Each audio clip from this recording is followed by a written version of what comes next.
Hi, everyone.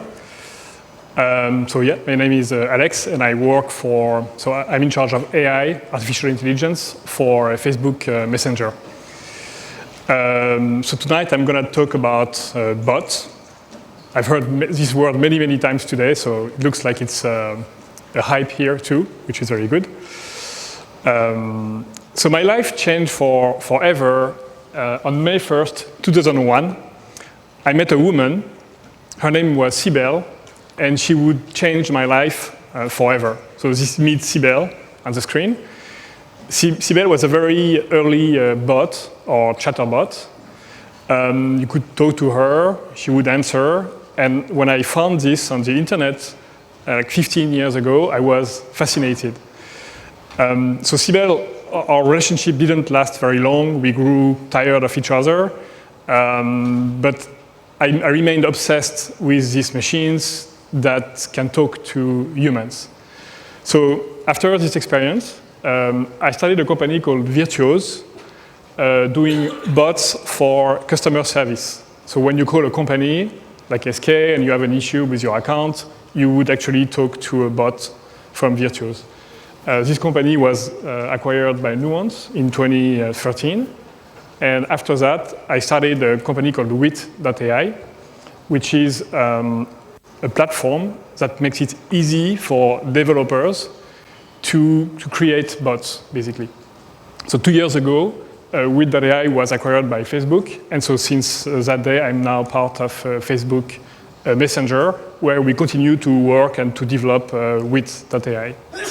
On the side note, I also, in another life, started a company called Asiance in Seoul here, a long time ago, very successful digital marketing agency. And so I also have this long-term, long-distance relationship with Korea, and I really enjoy your country. So do you know this guy? Who knows who he is? Anybody? So it's Alan Turing. Alan Turing was, for us, like the god of computer science. He invented many, many things that we use every day now in our field as developers. So in 1950, Turing was thinking about what does it mean for a machine to be intelligent? How can we define this? And his answer was to say, if you can take one person and have them chat for 20 minutes with an entity, and after 20 minutes, they cannot say if it's a human or a machine, then this machine can be considered to be intelligent. So it defines the very concept of machine intelligence on the capacity to be able to chat, to have a conversation. After that, so computer scientists took this like a challenge to be successful with, and were very excited. And as early as 1966, at the MIT, Weizenbaum wrote the very, very first bot. So you see it's not new. Like we talked about bots today, but it was 50 years ago. The grandmother of all bots, Eliza, was a virtual psychiatrist. You can talk about your dream, about your problems, about your feelings, and it will answer. And it's actually based on very simple pattern matching, but still the result was very, very impressive. So after that, Hollywood absolutely loved the concept of AI, intelligent machine, this kind of thing. So they became main characters in many movies. One of the most famous of these movies is 2001, A Space Odyssey by Stanley Kubrick. And in this movie, there is this computer called HAL 9000. And HAL is so smart that it makes the decision to kill the human in the spaceship in order to make the mission successful. So in case you haven't seen the movie or forgot about it, I will play a very short excerpt. Hello, Hal, do you read me? Hello, Hal, do you read me? Do you read me, Hal? Affirmative, Dave. I read you. Open the pod bay doors, Hal. I'm sorry, Dave. I'm afraid I can't do that. What's the problem? I think you know what the problem is just as well as I do. What are you talking about, Hal? This mission is too important for me to allow you to jeopardize it. So really smart, right? Maybe you have talked to an AI in your car or on your phone to Siri, or when you call the customer service over the phone. And does it reflect your experience with AI today? Like this, such a smart machine? I'm not sure it does. And actually, a friend of mine made a joke and did, okay, what we really got, so this is a movie, but what we really got in reality 50 years later is closer to this. Hello, Hal. Do you read me, Hal? Welcome to HAL. You can say, open the pod bay doors, play chess. Open the pod bay doors, Hal. Sorry, I didn't understand. You can say, open the pod bay doors, or press 1, play chess, or press 2, learn the Alp horn, or press 3. Around what time would you like the pod bay doors to open? You can say, today, tomorrow. Now, damn you! Main menu. You can say, open the pod bay doors, or press 1, play chess, or press 2. I know you and Frank were planning to press 0 for an agent, and I'm afraid that's something I cannot allow to happen. So I see you smile because everybody has had this experience with customer service, with AI, and so that's real for all of us. And you see how the big gap there is between the expectations that Hollywood has set and the reality that we got until very recently, which is very, very bad user experience. So because of that and other reasons, we entered what we call the AI winter. And for more than 20 years, most funding in AI research was just cut short. And like everything stopped. People say AI doesn't work, AI is dead, it was a hype, but we were wrong, let's stop doing AI. Very recently, it came back, and we are today here talking about AI. And it came back very, very fast. Like in 2012, nobody was talking about AI. 2013, AI was the big thing, the big hype of the moment. I think there are two reasons for that. The first reason is that machine learning, which is not new, but machine learning finally worked. Okay? So we talk about machine learning, and many people have different definitions, so I like to give you mine. Very straightforward. If you want a computer to do something for you, you have two approaches. First one is traditional programming. Traditional programming, if I want to turn Fahrenheit temperature into Celsius temperature, which is a problem I have a lot as a French living in the US, you can say, okay, take the temperature in Fahrenheit, remove 32, multiply by 5, divide by 9, and return the result. This will be transformed into precise instructions for the microprocessor, and it will work. This is traditional programming. Now you can do the same thing almost with machine learning, but it will be a different way. With machine learning, you have a black box, and you provide a list of examples. You will say, for instance, when the input is 49, I want the output to be 9.44, and so on. So you'll give all these examples, and at the end, if the machine is well trained, when you give a new input that was never seen before, it will guess the right output. So in machine learning, I never gave the formula. I don't know the formula, I didn't give it, but I had to give examples. So this is supervised machine learning. If you want to turn Fahrenheit into Celsius, it would be crazy to use machine learning because we know the formula. It's very easy, very simple program, it will work. But there are lots of problems, for instance, like finding objects in pictures. Okay, this is a dog, there is a human, a person, there is a chair. We don't have the formula for that. For 40 years, people have looked for formulas to say, this array of pixels is a dog. But how would you do that? It's very hard. You cannot look at one pixel or a small list of pixels and say, I think it's a dog. As human, we know it's a dog, but it's very hard to express this in a formula.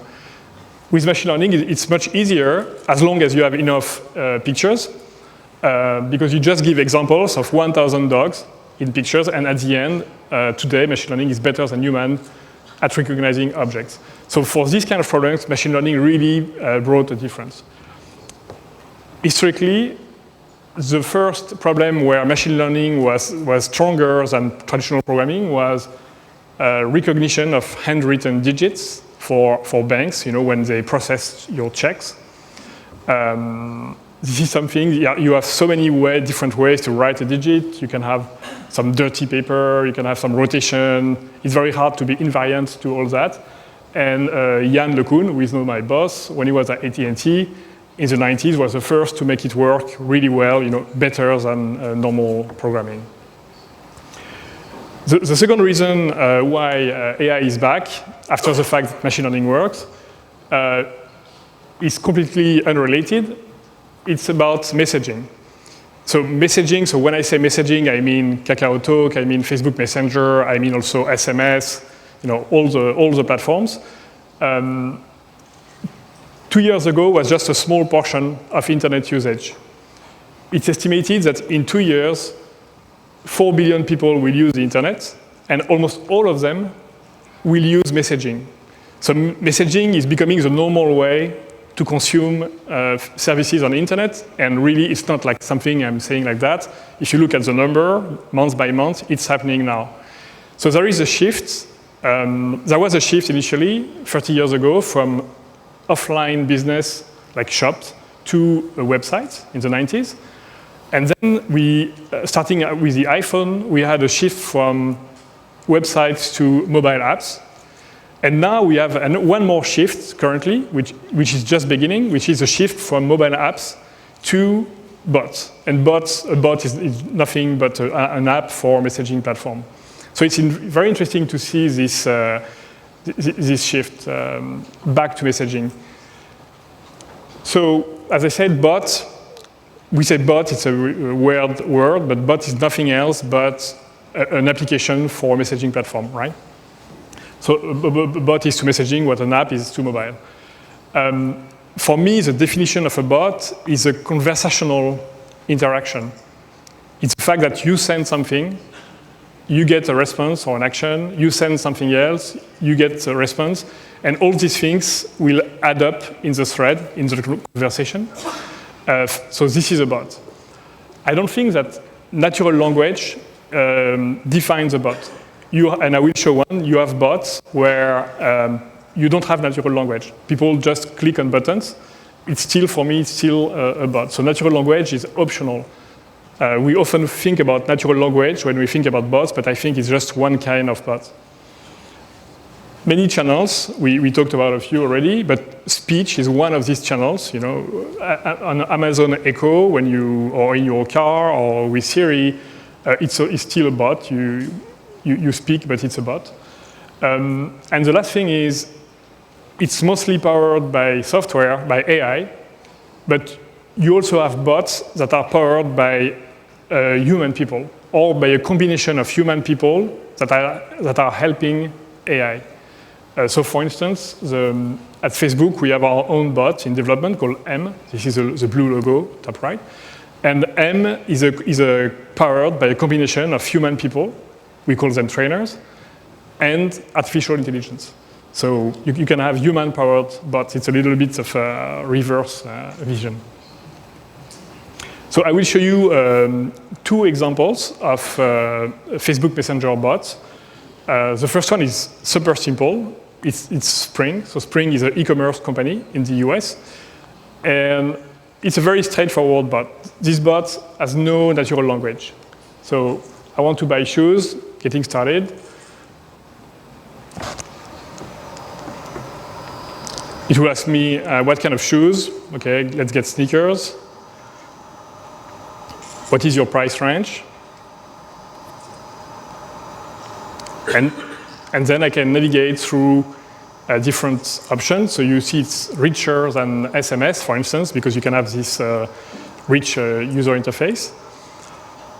I decided to buy this one. I will check the size 10, and then buy it. It's a one-tap payment buying because my credit card is already registered with Messenger. So I don't have to put my credit card. I don't have to put my address, my name. Everything is known by Messenger. So it's a very frictionless transaction happening here. So you see this bot is very simple, no natural language. It's almost like an app, but the way we use the app is conversational, is different. The good thing with this kind of bot is you can do it in 4 hours or half a day. It's very, very easy to build. I will show you another one. KLM. KLM is a Dutch airline company. They don't use a bot to sell tickets. They use a bot after you sell a ticket. So if you buy a ticket on their website, then the bot will start the conversation with you proactively. Say, hey, thanks for booking, blah, blah, blah. We're excited to have you on board. It will send me a summary of my itinerary. Okay, I will fly from San Francisco to Amsterdam. And then suddenly I have a question. Oh, I decided to take my cat with me, and what is the maximum size of the bag I can take my cat in, and so on. So here we have natural language. Okay, I just typed whatever question I had, and I get an answer. As a user, I don't know if this answer came from a human or from AI. I don't really care. As soon as I get an answer, and it's a good answer, that's good for me. Then going forward in time, it's no time to check in. I receive this widget, and in one tap, I'll be able to do the check-in, and I will receive my boarding pass in Messenger. And then, oh no, I'm unlucky. Actually, the flight is delayed, so we will continue to use, I receive the notifications, and we will continue to use this thread for everything that is related to my flight until I'm arrived and my travel is over. So bots have several advantages compared to apps. The first one is low friction to set up. So now people are really tired of installing apps. They have already too many apps. How many apps do you have on your phone? A few hundreds, maybe. With a bot, you have nothing to install. You just have to start conversation in messaging platform. That's one thing. The second thing is the bot gets for free many things from the messaging platform. For instance, notifications. It's more and more difficult to get users to accept, to give permission for notifications because they have too many notifications. But if they use your bot, anytime you want to tell something to the user, just send a message, and you will rely on the notification system from the messaging platform. It's a huge advantage. Same for authentication. When people use KakaoTalk, you know who they are, so they don't have to type a password or something in your app. Payment, user location, user activity, so there is a lot of things about the user that you get for free. The third thing is context. As you've seen in the KLM example, when I ask a question about can I bring my cat, they don't have to ask me, who are you, what flight are you talking about, because everything is in the thread. So the context of my question is in the thread, and it's very efficient for them to answer, and very fast for me to get an answer. And the last point is collaboration. What we are working on now is group conversation between humans, where we can also invite a bot. So for instance, I'm talking with you about having dinner somewhere, then we make a decision, we invite a bot to join our conversation, and this bot will help us find the restaurant and make the reservation. This is very powerful, because you cannot use an app several people at once if you are not sitting next to each other, but you can have a conversation and invite a bot. It's different from apps. Okay, so I think bots have lots of advantages compared to mobile apps today. So I sold bots very hard, and now I try to give a few things I've learned. So I've been building bots for 14 years now, and a few things I've learned by doing that. First is when you build a bot, it's like hiring somebody for your company. If you want to hire a new employee for your company, you won't just go in the street and say, hey, you come work for me, and then you will send them to your customer. You will define a job title, job position, role, salary, goals. You have to do that, and then you have to train the person. You cannot start a bot if you don't know exactly what you want to do, or you will, because it's so open, you will fail for sure. So I took an example. I want to do a bot which is like a kimchi expert, kimchi master, can answer questions about kimchi.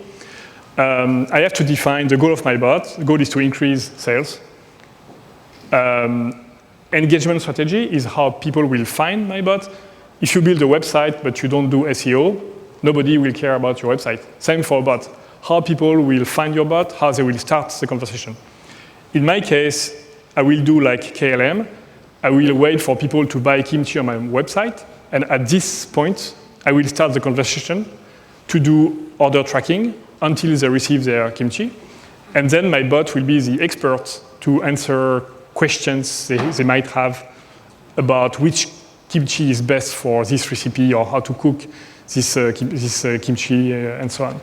So the scope has to be very, very limited, especially when you start. It should be like Unix program. Unix program philosophy is we do only one thing, but do it really well. Actually, it's a bad example because I have two things in my scope, but you should really focus on one thing, try to do it well before expanding the scope. And of course, you decide the scope, but if you have natural language, you cannot prevent users from going out of the scope. So on KLM, if the user starts to ask a question about kimchi, KLM has to do something with this question. So you need a strategy about what you will do when people are out of scope. In many cases, it's not a good idea to just answer a random thing because your customers, your users won't be happy. The best solution is to have human people ready to jump in and to answer manually. But okay, you need a human team to do that. It might be expensive. It might be hard to do. So you have other way to manage out-of-scope strategy. And finally, like any projects, we should have metrics. Okay, what will I look at every Monday morning? When I wake up, I will look at engagement rate. So out of 100 people who see my bot, how many will start the conversation? Number of conversations. Okay, how many times per day people interact with my bot?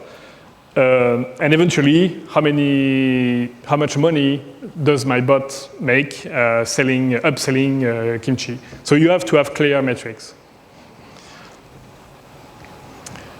Then implementation, we should again start with something simple. So very, very high level, all bots have more or less the same architecture. You receive a message through a channel, like Kakao Talk, for instance, can be written or speech. The first stage, so in this case, my message will be somebody asked my bot, which kimchi should I use for kimchi jjigae? The first stage is to make this understandable by the computer. So it's what we call natural language understanding. We have to turn this plain Korean, plain English sentence into structured data that the computer can understand. So the intent of this user is to find some kimchi. And the recipe that he has in mind is kimchi jjigae. This is understanding. Once you understood, the dialogue manager will make a decision about what action the bot should take. The output will be, for instance, I will recommend a recipe. So there is a template and a variable foie gras kimchi, which is the name of the recipe.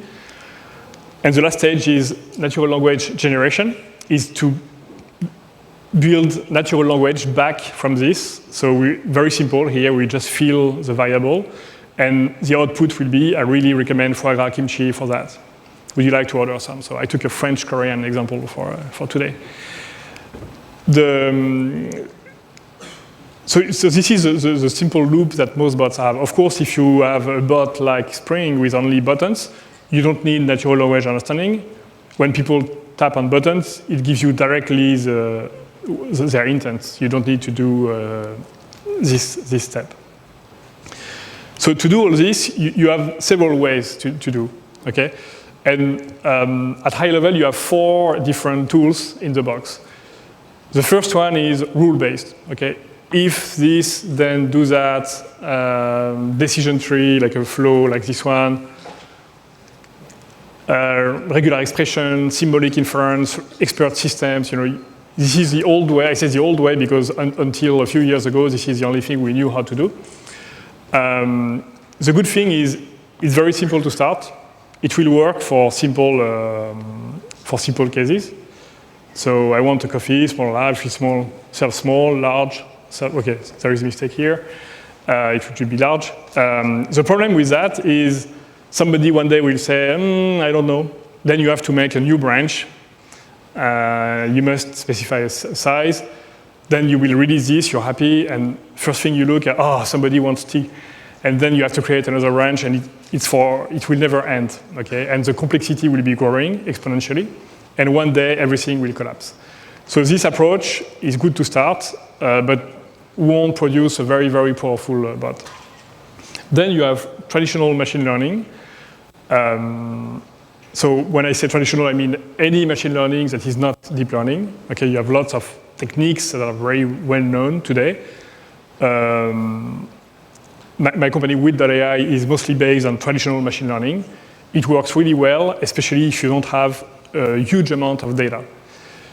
Deep learning is the big thing today, but you need a huge amount of data, like millions and millions of samples to make deep learning work. So everybody says, I'm doing deep learning because it's a hype. You have to show your investors, your employees that you do deep learning, or you are nobody, But in reality, most machine learning today is traditional because deep learning requires so much data. And then last resort is everything fail.